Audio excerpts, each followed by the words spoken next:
Hello traders, स्वागत है आप सभी का लर्न इन्फो ट्रेडिंग के यूट्यूब चैनल पर। और आज के वीडियो में हम देखने वाले हैं कुछ ऐसे स्टॉक्स जिनमें आप इन्वेस्टमेंट या फिर मैं बोल सकता हूं तो स्विंग ट्रेड बना सकते हैं दिसंबर के महीने में। हाँ, मुझे पता है मार्केट बहुत ही रूथलेसली गिर रहा है और लगातार गिरते ही जा रहा है, ठीक है। और आपको भी समझ नहीं आ रहा होगा, आपके सारे एसएल हिट कर रहे होंगे अगर आपने लॉन्ग में पोजीशंस बनाया होगा, राइट। और आपको इनफैक्ट बाइंग के काफ़ी सारे सिग्नल्स मिल रहे होंगे, ट्रेंड लाइन क्रॉस कर रहा होगा, स्टिल आपके एसएल हिट हो रहे होंगे, ठीक है। तो इसी कारण से मैं सभी को बोलता हूँ कि प्राइस एक्शन सीखने से ज़्यादा ज़रूरी है ट्रेंड एनालिसिस करना, ठीक है। तो इसके ऊपर भी मैं फ्यूचर में वीडियोस ज़रूर बनाऊंगा कि किस तरह से ट्रेंड एनालिसिस करते हैं और कब आपको बाइंग करनी चाहिए, कब आपको शॉर्ट करना चाहिए। बाइंग का अगर इनफैक्ट आपको अगर सिग्नल मिल भी रहा है रॉन्ग ट्रेंड में, तो आपको वो ट्रेड नहीं बनाना चाहिए। तो चलिए देखते हैं कुछ ऐसे स्टॉक्स। पहले देख लेते हैं कि निफ्टी और बैंक निफ्टी का एनालिसिस, कि अभी फिलहाल मार्केट में मुझे क्या दिख रहा है, क्या यहाँ से मार्केट दोबारा अपसाइड जा सकता है या और भी नीचे की तरफ आ सकता है। तो अगर आप देखेंगे RSI 40 के नीचे आ चुका है बहुत अच्छे से रिजेक्शन लेके, तो जिसका मतलब मुझे दिखता है कि मार्केट बहुत ही वीक हो चुका है और बहुत ही तेजी से नीचे की तरफ आ सकता है, ठीक है। कितना तक आ सकता है, जैसा कि मैंने ऑलरेडी ये लाइंस पहले से खींचे हुए थे, ठीक है। अभी भी यही लाइंस काम करेंगे क्योंकि कोई भी सप्लाई या डिमांड जोन जो होता है वो बदलता नहीं रहता। तो अभी जो हमारे लिए नेक्स्ट जो सपोर्ट एरिया है वो है 16,700 का, ठीक है। पहले मार्केट यहाँ से रेजिस्टेंस लेके और फिर सपोर्ट लेके ऊपर गया था, तो 16,700 आपका पहला सपोर्ट हो जाता है अभी, मतलब नेक्स्ट दिन के लिए। और उसके बाद का 16,380 यानी मतलब 16,400 के आसपास का जो है वो नेक्स्ट सपोर्ट बन जाएगा, ठीक है। अभी मार्केट जो है वो ऑलरेडी, जो हम बोल रहे थे करेक्शन होने वाला है, करेक्शन होने वाला है, तो करेक्शन जो है वो कैसे हम लोगों को पता चलता है कि करेक्शन हो रहा है और या फिर करेक्शन हो गया है। अगर मार्केट ये यहाँ से यहाँ तक आता तो मैं इसको करेक्शन कहता, लेकिन जस्ट बिकॉज ये इसको तोड़ते हुए और भी नीचे की तरफ आ गया है, RSI भी ये जो 40 या 60 का जो ब्रैकेट है इसको तोड़ के नीचे की तरफ आ गया है, तो हम लोग इसको बोलते हैं डाउन ट्रेंड। ये करेक्शन नहीं है, ये शायद से ऐसा हो सकता है कि कोविड के जो बहुत जो न्यूज़ आए हैं हमारे पास वो बहुत ही मेजर रोल प्ले कर रहे हैं इन मार्केट को नीचे गिराने के लिए, ठीक है। तो ये हो सकता है कि काइंड ऑफ रिवर्सल हो, ठीक है, जहाँ पे कि बहुत ही बड़ा देखिए कभी भी करेक्शन होगा तो वो लगभग ये जो पॉइंट का करेक्शन, ये जो पॉइंट तक था, ये दिस वाज फाइन करेक्शन, ठीक है। बट अब जिस सिचुएशन पे आ गया है this is a kind of reversal, और अब मुझे ये दो सपोर्ट जोन लग रहे हैं। लेकिन मैं आपको ये चीज़ बता देता हूँ कि जब मार्केट फॉल करता है इसे जस्ट बिकॉज ऑफ न्यूज़, तब कोई भी प्राइस एक्शन काम नहीं करता, क्योंकि ये सप्लाई डिमांड जोन कौन बनाता है, हम जैसे लोग ट्रेडर्स और इन्वेस्टर्स मिलकर, राइट। लेकिन जब वहीं पे आ जाए, जब डिमांड जोन पर आ भी जाए और लोग उस समय खरीदना ही नहीं चाहे, क्यों? क्योंकि न्यूज़ का डर है, ठीक है। अगर लगातार गंदे न्यूज़ आते रहे कोविड के या कोई भी किसी इंडस्ट्री के गंदे न्यूज़ आते रहेंगे तो कोई खरीदेगा नहीं, और अगर खरीदेगा नहीं तो वो प्राइस एक्शन को मेंटेन नहीं करेगा, ठीक है। तो इसीलिए मैंने पिछले दिन भी अपने ग्रुप में बता दिया था कि व्हाट्सएप ग्रुप पे मैंने ये बोल दिया था कि अगर न्यूज़ है और सच में बड़ा न्यूज़ है तो वो कुछ भी नहीं मानेगा, वो तेज़ी से फॉल देगा, और वो हो रहा है, ठीक है। तो इसका मतलब ये हम देख सकते हैं कि ये न्यूज़ का इम्पैक्ट है। तो ये दो लेवल्स जो है अभी निफ्टी के लिए हो जाते हैं रेडी, और बैंक निफ्टी में मैंने ऑलरेडी ये दो लाइन लगभग एक हफ्ते 2 हफ्ते से खींच के रखा हुआ है कि ये जो जोन है ये इसके लिए एक बहुत ही बड़ा वोलेटाइल जोन है, यहीं पे मार्केट अभी कुछ टाइम मूव करने की प्रयत्न करेगा। और मुझे जैसा कि दिखता है कि ये बहुत ही क्रूशल सपोर्ट एरिया है, इसके बाद जो नेक्स्ट है सपोर्ट वो बहुत ही नीचे है,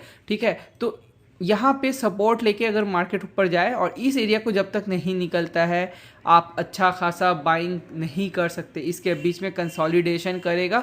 और ये कंसोलिडेशन भी नहीं बोल सकते क्योंकि ये बहुत ही बड़ा स्पेस है, लगभग 2000 पॉइंट का, तो ये काइंड ऑफ वॉलेटाइल फेज होगा। और इनफैक्ट अगर आप छोटे टाइम फ्रेम पे जाएंगे ना तो आपको दिख भी रहा होगा कि मार्केट आजकल किस तरह से वॉलेटिलिटी शो कर रहा है, ठीक है। दिन के शुरुआत में वो तेजी से ऊपर जा रहा है, फिर नीचे आ जा रहा है, फिर उस ट्रेंड लाइन को क्रॉस करके वो तेजी से शार्प फॉल दे रहा है। अभी अगर कल इसको ये तोड़ता है ना जो कि है 35,333, ये फिर से एक तेज़ी से नीचे की तरफ शार्प फॉल देते जाएगा।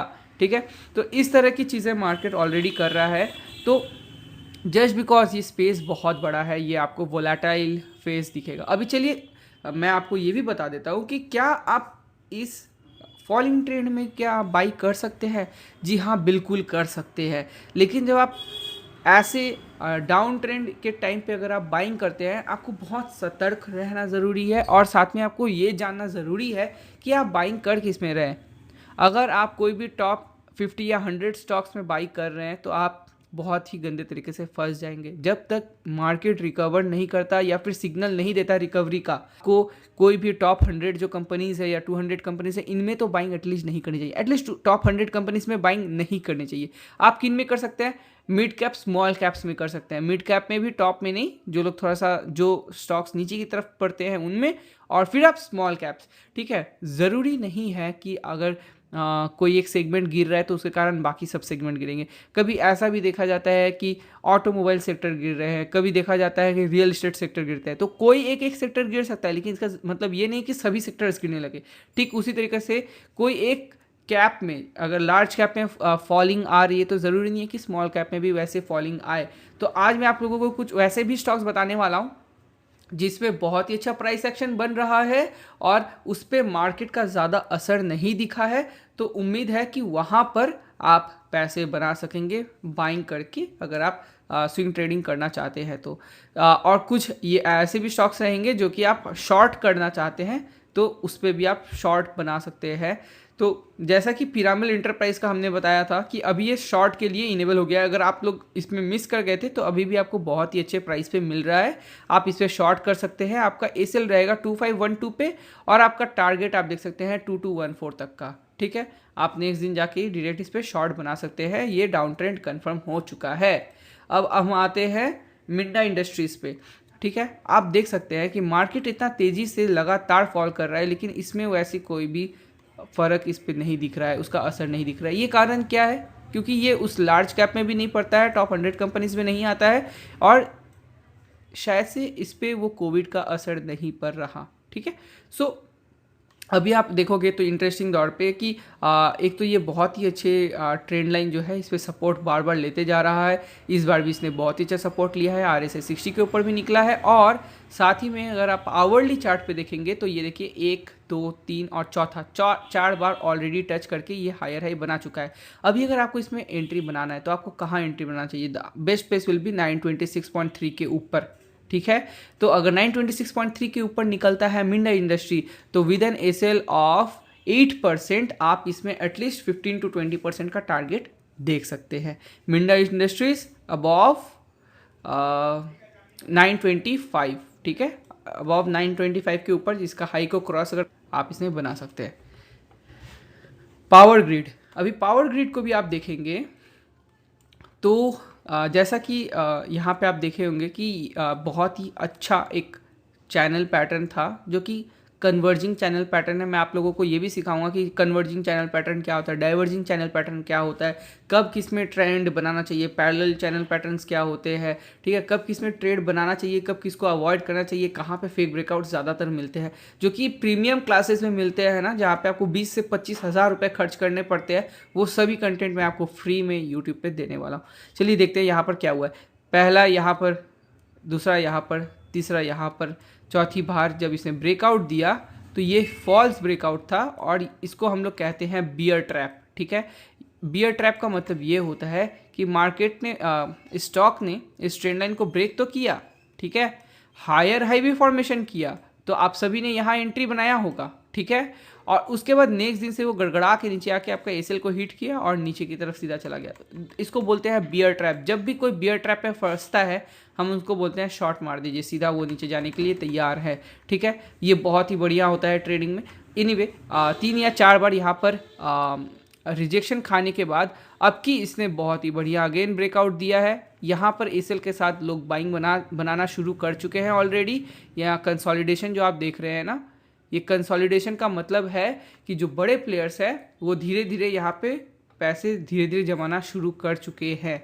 ठीक है, और अभी ये ऊपर की तरफ निकलना शुरू हो गया है, अपने हाई को ब्रेक कर दिया है। लेकिन अगर आपने अभी तक नहीं बनाया है एंट्री, तो मैं चाहूँगा कि इसका जो प्रीवियस रेजिस्टेंस का जो हाई था, ठीक है, वो उसको भी पार कर दे, यानी कि सारे जो भी पहले के रेजिस्टेंस है उनको क्लियर करके ये पावर ग्रिड कॉर्पोरेशन निकल जाए, सो दैट हमारे लिए चीज़ें ईजी हो और हम कोई भी गलत जगह फंसे नहीं। तो अगर ये आज के हाई जो है विच इज़ 209.5, इसके ऊपर निकलता है, आप एंट्री बना सकते हैं विद एन एसएल ऑफ 5%। आप इजीली 10 to 15% का टारगेट इसमें प्लान कर सकते हैं। याद रखिए ये सब स्विंग ट्रेड है, इंट्राडे इसमें प्लान आपको नहीं करना है।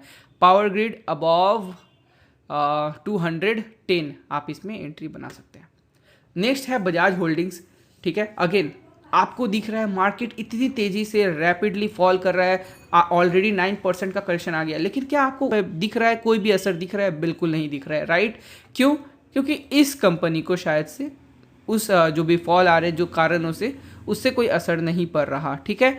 तो ऐसी कंपनीज को आपको इस टाइम पे, जो फॉल के टाइम है उस टाइम पे ढूंढ के निकालना पड़ता है और आप इनमें ट्रेड बना सकते हो। अब इसमें आप कब ट्रेड बना सकते हो? देखो मार्केट यहाँ पर काफ़ी अच्छे टाइम से टाइट कंसोलिडेट कर रहा है, ठीक है। डेली टाइम फ्रेम पे ये टाइट कंसोलिडेट कर रहा है। पिछले बार ये कंसोलिडेशन कुछ इस तरह की थी और क्या ज़बरदस्त ऊपर की तरफ एक मूव था, और अब ये अगेन बहुत ही अच्छा कंसोलिडेशन कर रहा है। मार्केट अप, ये स्टॉक जो है ऑलरेडी अप ट्रेंड में है।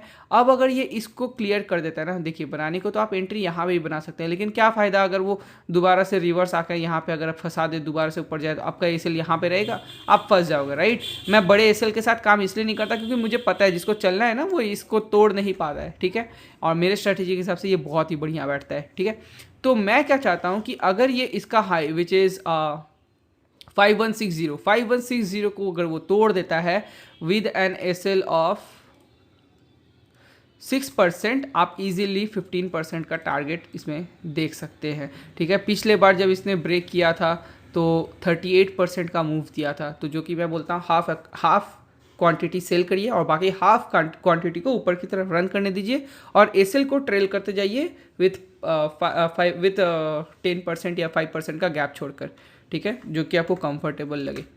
और लास्ट स्टॉक जो है वो है KPIT technology. Again same question for this one, क्या मार्केट का असर इस पे दिख रहा है? नहीं दिख रहा होगा, राइट। क्योंकि ये सारे कुछ स्टॉक्स हैं जो कि गिने चुने हैं, जो कि मैंने बहुत टाइम स्पेंड करके इनको ढूंढ निकाला है आप सभी के लिए। इनमें आप ट्रेड बना सकते हो। देखो पिछले बार जब इस चैनल पैटर्न से ये निकला था, बहुत ही बेहतरीन 33% का मूव दिया था। अभी जो पैटर्न बन रहा है, अगर मैं आवरली पे लेके जाऊंगा ना, तो आपको बहुत ही क्लियर तरीके से दिखाई देगा कि अगेन ये ट्रायंगल पैटर्न है और कई लोग इसको फ्लैग एंड पोल भी कहते हैं, ठीक है। ये आपका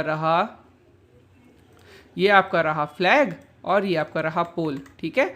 तो ये बहुत ही बढ़िया तरीके से बन रहा है और आज इसने ब्रेकआउट देने की कोशिश भी की है, लेकिन क्लोजिंग उसके ऊपर नहीं दिया है। तो कल अगर मार्केट अगर ये स्टॉक, और वॉल्यूम भी देख रहे होंगे आप लोग, बहुत ही तेज़ी से बढ़ गया है। पहले 1 मिलियन के नीचे रहता था, अभी देखिए 4 मिलियन, यानी कि बायर्स आ रहे हैं। यहाँ पे भी देखिए 5 मिलियन, यानी कि लोग धीरे धीरे यहाँ पे पोजिशंस बिल्डअप किए हैं कंसोल। अब ये ऊपर की तरफ बूस्ट कर सकता है। तो अगर इसका हाई जो कि है 508, अगर इसके ऊपर निकलता है, राइट, 508 के ऊपर निकलता है विद एसएल ऑफ 15%, आप इजीली 30 to 40% का टारगेट देख सकते हैं। नाउ आप सोच रहे होंगे कि यार इतना बड़ा एसएल क्यों?